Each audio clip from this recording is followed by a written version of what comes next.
Ada sebuah negeri hayalan yang diperlihatkan seekor ratu dan dia sedang mencari sesuatu dengan teropongnya. Namun, tanpa diduga ratu melihat seorang pria bertopeng harimau yang sedang mandi tanpa pakaian. Ratu pun terheran-heran sekaligus kagum dengan tubuh sang pria yang begitu atletis. Namun, keberadaan sang ratu diketahui oleh pria tersebut yang kemudian ratu pun dikejar. Waktu pria itu mendekati sang ratu, ratu pun mencoba untuk membuka topeng pria tersebut. Lalu, pria itu mengendus tubuh sang ratu. Awalnya, sang ratu ketakutan, namun lama-lama, lah kok enak. Kemudian sang ratu mengeluarkan ilmu magis dan mencoba membuka gembok pada sangkar burung pria tersebut. Benar kan di gembok nggak ada yang salah ya? Waktu ingin berciuman, tiba-tiba sang ratu dibangunkan oleh emaknya yang menyuruh ratu itu untuk sekolah biar pinter. Yang tentunya hai para people, apa kabar kalian semua? Semoga kalian dirahmati Tuhan dan diberi rezeki yang lebih, amin. Balik lagi dengan saya Faizura Host yang akan menemani malam kalian dengan film-film permintaan kalian dan intro. I've been looking for you this whole life long. Every other lover had done me wrong. You think I'd have been hopeless.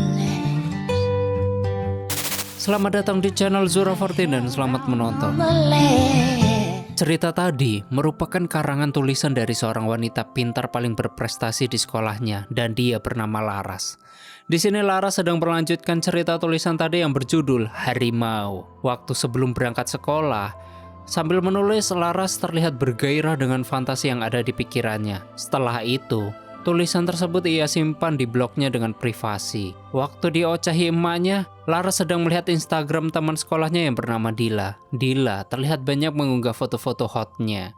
Dan setelah mandi, Laras yang memakai seragam sekolah, dia mencoba mengikuti pose seperti Dila tadi. Laras, dia mempunyai banyak prestasi di sekolahnya, namun sayangnya ayahnya Laras sudah tiada. Jadi kini Laras tinggal berdua dengan ibunya yang bekerja sebagai pedagang alat-alat bangunan gitulah. Laras mempunyai seorang teman yang sangat cantik, tajir, dan begitu populer di sekolah SMA Cahaya. Dan itu Dila tadi yang ada di Instagram. Namun Lara sudah tidak terlalu dekat lagi dengan Dila. Bahkan orang yang disukai Laras yang bernama David, dia sampai tersepona dengan Dila. David sendiri, dia salah satu murid eskul bola di sekolah SMA Cahaya. Sherwin, Cindy, Sasa.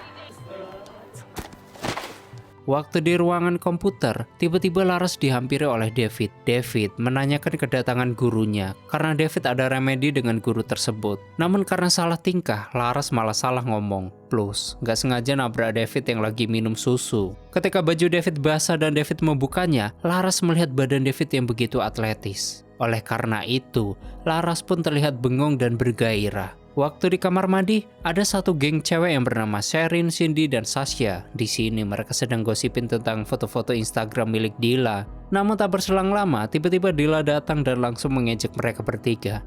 Geng 3 babi kecil. Dan ketika Dila pindah ke WC pria, tanpa sengaja dia bertemu dengan David. Sedangkan David yang lagi ngeringin bajunya yang basah tadi, terlihat di sini dia langsung salting karena ada Dila. Plus Dila meminta bantuan ke David untuk ngambilin tisu magic. Setelah minta bantuan, Dila mencoba menegur David dan David kembali salting. Namun tak berselang lama, tiba-tiba datang teman-teman David yang membuat suasana menjadi begitulah. Ketika di kelas komputer, tiba-tiba ada notif WA di grup kelas mereka yang ternyata Gilang ngirimin gambar Dila bersama David di WC tadi. Akibat hal itu, Dila menjadi bahan olokan di grup tersebut. Kasian ya Dila. Sedangkan Laras, dia langsung membukanya. Lalu, Laras membuat tulisan baru karena dia langsung mendapat ide ketika Dila dan David menjadi bahan olokan di grup mereka. Di sini Dila menceritakan bahwa jauh di negeri cinta ada seonggok ratu yang cantik jelita. Bahkan sang ratu dikelilingi para pria yang siap melayani segala kebutuhan sang ratu. Namun ada salah satu pelayan yang paling istimewa. Dia bernama David, yaitu bucin kesayangan sang ratu yang siap melayani sang ratu. Namun tiba-tiba ada pelayan dekil yang tanpa sengaja menjatuhkan minuman ke tubuh David. Akibat hal tersebut, sang ratu menjadi murka lalu mengutuk sang pelayan menjadi Terserah kalian dah mau dikutuk jadi apa. Namun ketika Ratu melihat dada David yang basah, hal itu membuat Ratu menjadi bergairah. Sedangkan David, dia harus menerima hukuman dari sang ratu. Dan tiba-tiba bel sekolah pun berbunyi tanda jam istirahat telah tiba. Waktu Laras ingin outfitnya, ternyata hal itu gagal. Sedangkan Laras yang langsung pergi, dia gak mengetahui hal tersebut. Ketika di gereja, Laras membantu mamanya berjualan jajanan gorengan kepada jamaat gereja.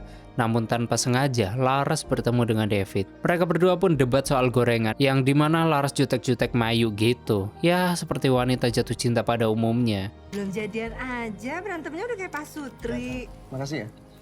Malam harinya, Laras mengingat Mas David yang mempesona sambil berhayal. Jorok. Mungkin kalian para wanita pernah begini? Di sisi lain, David mendatangi Dila di rumahnya sambil membawakan sepucuk bunga mawar, plus potnya. David datang untuk meminta maaf soal Gilang yang nyebarin foto mereka berdua ke grup kelas. Namun sayangnya, Dila menolak pemberian David lalu mengusirnya. Waktu di mobil, David mendapatkan notif WA yang cukup mencengangkan di grup sekolah Cahaya. Dan keesokan paginya, berita itu menjadi trending di sekolah tersebut bahkan di Twitter. Yang ternyata berita itu adalah sebuah tulisan yang ditulis oleh salah satu anak di SMA Cahaya. Dan ya, kita semua tahu siapa yang nulis, namun di filmnya kan mereka nggak pada tahu. Sedangkan Capsek SMA Cahaya, dia menjadi bingung dan menuduh bahwa Dilalah pelakunya. Di sini Laras menjadi stres dan ketakutan dengan semua yang terjadi. Waktu Laras pulang, Laras hanya termenung dan mengurung dirinya di kamar seharian. Tak berselang lama ibunya datang dan menanyakan keadaan Laras karena Laras tidak makan malam. Yang kayaknya tuh masih siang ya, lihat aja jendelanya, terang kayak kehidupan Rapatar gitu. Kok nggak makan malam? Keesokan paginya, Capsek mendatangi kelas IPS tempat Laras. Capsek mengatakan bahwa yang menulis tulisan itu merupakan salah satu anak di kelas tersebut. Bahkan, Capsek juga mengatakan kalau hal vulgar seperti itu nggak cuma satu-satunya yang pernah dihadapi SMA Cahaya. Lalu, para murid pun langsung melirik Dila, ya mengingat postingan-postingan Dila di Instagram. Namun sayangnya, ketika Capsek mempertanyakan siapa yang menulis tulisan tersebut, mereka semua tidak ada yang mau mengaku. Dan akibat hal itu, seluruh di kelas tersebut harus melaporkan akun media sosial mereka. Semua akun harus publik dan tidak boleh ada di privat. Bahkan, seluruh kelas juga menuduh bahwa Dilalah pelakunya. Namun gara-gara postingan tulisan itu, kini David malah menjadi top trending di media sosialnya dan sekolahnya. Sedangkan follower akunnya melonjak drastis. Akan tetapi David merasa hal itu menjadi aib bagi dirinya hingga David tidak dapat berkonsentrasi di eskul bolanya dan mendapat teguran dari pelatihnya. Waktu di ruangan locker, David menjadi bahan olokan bagi teman-temannya. David pun dia menjadi marah lalu mengurung dirinya di WC. Gak lucu anjing. Di sini kita bisa lihat, sepertinya David memiliki traumatik yang luar binasa. Hari-hari David dipenuhi dengan hujatan dan sindiran dari berbagai murid SMA Cahaya. Di sisi lain, Laras hanya bisa termenung dan merasa bersalah dengan David ketika Laras lewat di hadapan David. Oleh karena itu, David merasa heran dengan tingkah Laras. Bahkan, ketika mereka sedang berkumpul di gereja dan membicarakan kejujuran. Setelah perkumpulan itu selesai, Laras yang sedang menyusun kertas di beberapa meja, Laras dihampiri oleh David. David langsung menanyakan ke Laras siapa yang nulis. Awalnya Laras mengelak bahwa dia tidak menulis, akan tetapi David sudah mengetahui kalau Laras lah yang menulis tulisan itu. Tidak mau mengaku, David membacakan apa yang ditulis Laras sambil mengikuti Laras. Yang pada akhirnya, Laras pun mengakui kalau dialah penulisnya. Di sini David beranggapan kalau memang Laras suka padanya. Namun Laras menepisnya dan hanya mau menggunakan namanya saja. David menyayangkan perbuatan yang dilakukan Laras sehingga David menjadi pusat perhatian di sekolahnya. Akan tetapi Laras tidak merasa bahwa dirinya yang telah menyebar tulisan-tulisan tersebut. Bahkan, Laras tidak mau tulisannya tersebar di publik. Lalu Laras mengakui kesalahannya dan meminta maaf ke David. Akibat tulisan Laras, David menjadi olokan di sekolahnya. Laras, dia mengatakan ke David bahwa dia telah menghapus seluruh tulisannya dan akun miliknya. Bahkan Laras juga sudah berhenti menulis. Kemudian Laras meminta David agar David bisa menjaga rahasia tersebut. Karena bila Laras sampai ketahuan, Laras akan hancur. Bahkan beasiswa yang diberikan ke Laras juga akan dicabut. Akan tetapi, David, dia merasa tidak terima karena orang-orang melihatnya sudah berbeda dan mempunyai ekspektasi yang lebih. Padahal David bukan siapa-siapa. Lalu David curhat ke Laras bahwa buat mengejar Dila saja David tidak bisa karena David sangat mencintai Dila. Mendengar hal tersebut, di sini Laras agak sedikit terpukul dan beranggapan Gimana bisa cinta kalau misalnya ngobrol aja hampir nggak pernah? Kemudian Laras meminta ke David agar dia menghukumnya. Laras mau melakukan apapun, asalkan David tidak memberitahukan soal tulisan itu ke siapapun. Dia meminta agar Laras untuk mendekatkannya ke Dila. Keesokannya di ruangan Capsek, Dila diadili oleh Capsek karena Capsek mengira kalau Dila lah pelakunya. Namun sebagai orang yang nggak tahu apa-apa, Dila terus membela dirinya. Setelah itu, David dipanggil Capsek untuk mengetahui pelaku penulisnya. Akan tetapi David tidak memberitahukannya, lalu Capsek memanggil Laras. Dan Capsek juga mengira kalau Laras yang menulis tulisan itu, karena Laras bisa masuk ke ruangan komputer kapanpun dia mau. Soalnya Laras yang megang kunci ruangan komputer. Namun Laras beralasan kalau dirinya membuka ruangan komputer dari pagi hingga sore. Jadi, siapapun bisa masuk ke sana. Malamnya Laras menemui David dan sambil membawakan makanan. Bahkan, Laras juga mengucapkan terima kasih karena David tidak membocorkan ke siapa-siapa. Kemudian Laras akan merencanakan pertemuan David dengan Dila. Katanya pengen dideketin sama Dila. Tugas gue cuma itu. Keesokannya, Laras pergi ke rumah Dila. Laras ingin memberikan sebuah hadiah kamera, yaitu agar Laras bisa dekat kembali dengan Dila. Namun di sini, Laras malah diusir oleh Dila. Gue lagi sibuk. Bye.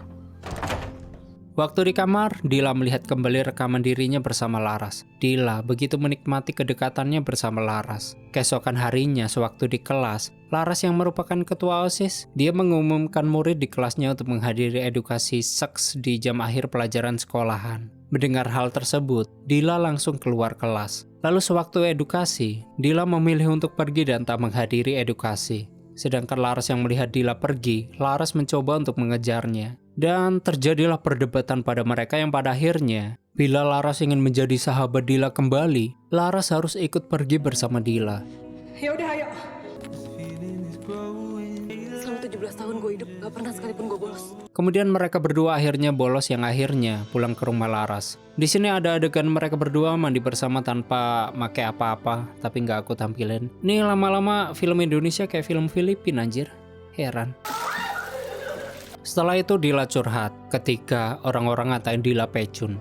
Karena ketika Arya nembak Dila di gedung OR, di situ Dila nolak Arya. Namun keesokan harinya, anak-anak satu sekolah taunya Dila gituan dengan Arya. Awalnya Dila ingin mengatakan hal tersebut, namun sayangnya anak satu kelas ngatain Dila pecun bahkan ditertawakan. Sedangkan Laras, dia gak mau belain Dila. Oleh karena itulah, persahabatan Dila dengan Laras menjadi retak karena Dila merasa gak ada yang membelanya. Ditambah mereka saling salah paham karena semenjak kejadian itu, ngiranya Laras gak mau barengan Dila lagi. Laras juga mikirnya kayak gitu. Dan mulai malam ini mereka baikan dan menjadi sahabat lagi pada umumnya. Keesokannya Dila dan Laras dihukum karena bolos sekolah plus tidak mengikuti edukasi. Di sini, Laras pergunakan kesempatan ini agar Laras bisa membayar rasa terima kasih ke David, yaitu dengan mendekatkan Dila dan David, dengan mengajak Dila belajar bersama dengan Laras dan David. Lalu Dila pun setuju. Malamnya Laras menemui David yang lagi latihan bola. Laras mengajak David bahwa besok Laras, David dan juga Dila belajar bareng.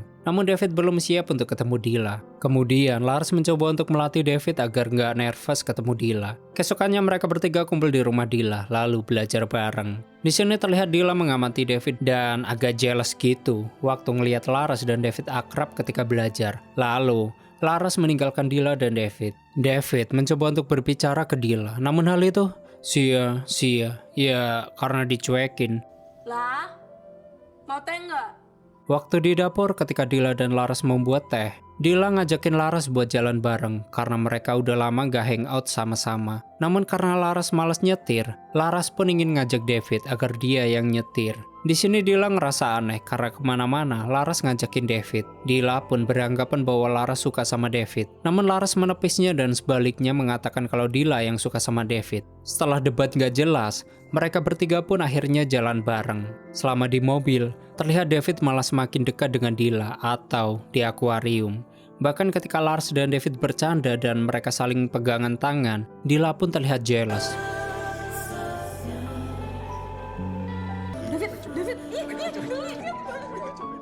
Keesokannya Dila kembali dipanggil Capsek karena Capsek mengira Dila menulis tulisan dewasa kembali. Namun, Dila membantahnya karena dia tidak pernah merasa menulis hal tersebut. Lalu Capsek akhirnya men-skor Dila selama 10 hari plus HP-nya disita. Akibat tulisan Laras, sekolah memperketat pakaian para wanita hingga menyita seluruh HP para murid. Keesokan harinya, berita tulisan Laras menjadi trending topik di Twitter. Lalu, para netizen menganggap kalau Dila lah penulisnya. Kemudian Dila mencoba menghubungi Laras dengan nomor baru, namun Laras hanya membiarkannya. Merasa kesepian, akhirnya Dila dandan cantik dan malamnya, tiba-tiba Dila mendatangi pertandingan David lalu menciumnya dan mengatakan, "Sekarang lo pacar gue." Sekarang lo pacar gue. Seluruh penonton atau murid melihatnya, bahkan Laras yang jelas, dia langsung lari ke WC dan menangisinya. Siangnya Laras dipanggil Capsek dan memberitahukan bahwa dia mendapatkan beasiswa lagi. Lalu waktu pulang, Laras memberitahukan hal itu ke ibunya dan ibunya pun bangga. Setelah itu ibu Laras memberikan kayak brosur camping gitulah. Dan Laras juga sudah didaftarin di acara itu, bahkan David juga ikut. Di sisi lain David dan juga Dila, mereka sedang gituan di rumah Dila. Wow, mantap sekali. Sudah satu paket sama tempat. Keesokan harinya Laras dan David berangkat ke acara camping. Waktu sampai, David langsung curhat ke Laras soal ciuman itu. David berpikiran ternyata ciuman tak seindah yang dia duga. Atau karena kurang latihan kata Mas David gadgetin gitulah. Setelah itu Laras dan David melakukan sebuah permainan dari pos ke pos melalui sebuah tanda. Lalu permainan dimulai setelah maghrib. Waktu di perjalanan ternyata baterai senter David habis. Oleh karena itu, David memintanya ke Laras, namun sayangnya baterai tersebut tertinggal di kamar Laras. Di tengah hutan David merasa melihat sesuatu, sedangkan Laras enggak. Dia hanya menganggap David hanya bercanda dan mencoba menenangkan David. Setelah itu mereka melanjutkan perjalanan, namun tiba-tiba badan David mengalami gemetaran hebat. Laras pun langsung menghampiri David dan mencoba menenangkannya lagi. Untuk menenangkan David, di sini David meminta agar Laras membuatkan cerita untuknya. Laras menceritakan bahwa suatu hari ada seorang penulis di sebuah pondok di samping laut. Dia sedang menulis novel terbarunya, namun dia kehabisan ide, hingga dia bertemu dengan seorang pemain bola di tepi laut, yang ternyata keduanya tengah lari dari kesibukan mereka di kota. David bertanya, si pemain bola tampangnya gimana? Laras mengatakan badannya atletis, kulitnya bersih, ada kumis tipis, dan tatapan matanya hangat. Lalu, dalam pelariannya masing-masing mereka jadi dekat. Mereka menikmati kehidupan sederhana di pantai itu. Tapi, seiring berjalannya waktu, semuanya pasti berakhir karena si pemain bola harus pulang untuk bertanding. Dan setelah pertandingannya, si pemain bola akan menikah dengan tunangannya. Namun sebelum si pemain bola pergi, si penulis memberikan sebuah surat dan meminta si pemain bola baca ketika dia sudah pulang. David bertanya, apa isi suratnya? Laras menjawab, hal-hal yang ingin disampaikan ke si pemain bola. David yang mengerti, dia mengatakan kenapa nggak disampaikan langsung. Intinya di sini Laras tidak bisa mengungkapkan perasaannya dan memilih untuk dipendam lalu dilupakan. Yang pada akhirnya, Laras dan David pun berciuman. Waktu di bis, Laras menanyakan soal keadaan David. Lo itu sebenarnya kenapa? Di sini David mengatakan bahwa dulu ibunya suka mut-mutan atau sering ngunci diri di kamar. Dan ketika David kecil, dia diajak ke hutan untuk mencari air terjun. Namun malah David tersesat. Akibat hal itulah untuk pertama kalinya David sesak napas. Lalu ketika David ingin serius di dunia perbolaan, David malah lebih sering sesak napas. Awalnya David mengira kalau dia jantungan. Tapi ketika dicek ke dokter, ternyata enggak. Sedangkan kisah Laras, bapaknya meninggal waktu Laras kelas 4 SD, hingga bahkan Laras berpikir kalau bapaknya meninggalkannya karena Laras banyak kekurangan sebagai anak. Oleh karena itu Laras ingin menjadi anak yang lurus dan berguna bagi bangsa dan negara. Mantap. Sewaktu pulang, Laras mengingat kenangan dia dengan David selama di bis. Dan tak berselang lama, David chat bahwa dia penasaran dengan lanjutan ceritanya. Jadi lanjutannya, bertahun-tahun berlalu si pemain bola kembali ke pondok itu. Namun, si penulis tidak lagi di sana. Sedangkan surat itu tidak pernah dibacanya. Mungkin membuka surat itu terlalu sulit untuknya, mengingatkannya terhadap masa-masa indah bersamanya, masa yang sudah lalu. Lalu akhirnya ia buka surat itu. Dan di dalamnya tertulis, Dear David. Dah, cuman itu aja. Di sisi lain, David sedang memutuskan hubungannya dengan Dila. Sedangkan Dila, dia merasa kecewa dengan David ketika Dila memberikan semuanya ke David. David malah meninggalkannya. Waktu David pergi keluar untuk ke WC, tiba-tiba ada notif WA di HP-nya. Sedangkan Dila, dia tanpa sengaja membacanya. Dan WA itu berasal dari Laras, yang mengatakan soal cerita tadi. Plus Laras mengatakan bahwa dia sayang ke David dari si penulis Laras. Melihat hal tersebut, Dila langsung syok dengan semuanya, plus nangis. Waktu David kembali, Dila sangat kecewa karena dia diskors, dikeluarin, hingga dihina murid satu sekolahan. Kemudian David mengatakan semuanya bahwa dia sudah janji ke Laras, bahwa David gak akan buka mulut untuk semuanya, asalkan David bisa dekat dengan Dila. Yang pada akhirnya Dila ngusir David. Waktu di sekolahan, David langsung ngasih tahu soal WA yang dikirim Laras semalam, bahwa WA Laras tanpa sengaja dibaca dengan Dila. Akibat hal itu, kini semuanya berbalik. Semua murid sekolahan gantian menghina Laras, bahkan lebih keji dari Dila dan David. Tapi otaknya bokep, Andres. Setelah itu Laras dibawa ke ruangan Capsek untuk mempertanggungjawabkan semua perbuatannya. Laras diberi waktu 1 hari untuk mengakui perbuatannya. Kemudian Laras ngelabrak Dila yang membocorkan semuanya. Laras tidak terima karena dia sudah berjuang untuk jabatan OSIS-nya atau beasiswanya. Dan di scene ini, kita bisa lihat bahwa Laras merupakan salah satu orang yang mementingkan dirinya di saat Dila menjadi bahan fitnahan temannya. Namun gak ada yang mau ngebantu Dila. Sedangkan Laras, dia hanya diam saja dan bersembunyi. Lanjut, Dila mengecam Laras bahwa semuanya tentang Laras. Bagaimana denganku, ucap Dila. Laras pun langsung dihina di hadapan para teman-temannya oleh Dila. Sedangkan Laras hanya bisa pasrah. Akibat hal tersebut, Laras langsung pergi dari sekolahan lalu pulang. Sewaktu di rumah, Mama Laras begitu prihatin dengan kondisi anaknya, dan keesokan harinya, Mama Laras langsung mengajaknya ke gereja untuk beribadah. Awalnya Laras nggak yakin untuk masuk, namun mamanya selalu memberi support untuk Laras. Dan ketika di dalam gereja, Laras menjadi pusat omongan. Beruntungnya David mau mendekati Laras lalu menenangkannya. Paginya Laras pergi ke rumah Dila untuk meminta maaf. Namun ya, seperti biasanya, Dila mengusir Laras. Akan tetapi Laras, dia nekat memanjat pagar rumah Dila. Namun sayangnya Laras malah terjatuh dan luka. Akibat hal tersebut, luka Laras langsung diobati oleh Dila. Lalu, mereka berdua pun baikan ketika Dila nganterin Laras pulang ke rumahnya. Di mobil, Dila curhat bahwa Dila sudah bosan disakiti oleh Laras. Sedangkan Laras, dia tidak menyadari akan hal tersebut. Intinya tuh di sini Dila ternyata suka sama Laras, yang dalam artian, Dila ternyata lesbong. Sedangkan Laras yang mendengar hal itu, dia langsung terkejut. Dila memendam itu semua karena Dila takut dianggap orang yang aneh. Akan tetapi Laras mencoba menenangkan Dila dan akan selalu menyayangi Dila. Kalau ternyata selama ini ada orang yang sayang sama gue. Keesokan harinya Laras dipanggil lagi oleh Capsek dan banyak orang tua atau murid yang menginginkan Laras keluar dari sekolah. Namun Capsek tidak akan mengeluarkan Laras dari sekolahan. Namun dengan satu syarat, Laras disuruh untuk membuat permintaan maaf besok ketika upacara. Laras dipertahankan di sekolah itu karena prestasi akademiknya, dan sekolah membutuhkan Laras untuk mencapai target juara 1 SMA se-Jakarta. Akan tetapi Laras menanyakan soal orang yang menyebarkan tulisannya. Capsek mengatakan yang menyebarkan itu semua adalah Arya. Laras bertanya, apakah dia dihukum juga? Capsek mengatakan, enggak, hanya Laras yang meminta maaf. Karena Laras yang menulisnya. Mendengar hal tersebut, Laras menjadi murka dan merasa tidak terima. Namun Capsek mengancam akan mengeluarkan Laras dari ini juga. Merasa tersudut, Laras pun pergi dari kantor Capsek. Di sisi lain, David langsung menghantam Arya yang telah menyebarkan tulisan Laras. Dan sewaktu ingin bertanding, tiba-tiba sesak napas David kambuh kembali. David terpaksa keluar lapangan untuk menenangkan dirinya. Sedangkan guru olahraga, dia mencoba untuk menenangkan David.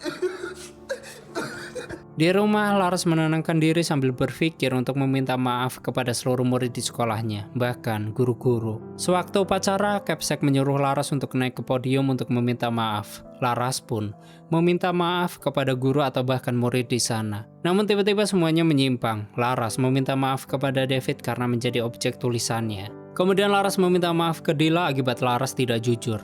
Dila harus menanggung semuanya dan menjadi bahan olokan di sekolahnya. Sedangkan guru serta kepala sekolahan, Laras mengucapkan selamat kepada Arya yang telah berhasil menyebarkan tulisan Laras. Karena menurut Laras, tulisan itu bersifat privasi dan tak patut untuk disebarkan. Lalu, Laras mengucapkan selamat kepada pihak sekolah, yaitu sebuah institusi pendidikan yang telah mengaku memberikan keadilan kepada Laras. Hanya dengan memberikan hukuman kepada Laras, namun tidak dengan orang yang merampas hak Laras. Menurut Laras, pribadi hanyalah tai kucing di sekolahan tersebut. Kemudian Laras meminta maaf kepada dirinya, karena tidak seharusnya Laras merasa malu ataupun bersalah. Karena Laras merupakan manusia muda yang punya gairah dan perempuan yang sedang jatuh cinta. Akibat semua perkataan Laras mendapat dukungan dari seluruh siswa. Sedangkan Capsek, dia langsung mengeluarkan Laras dari sekolah secara hormat.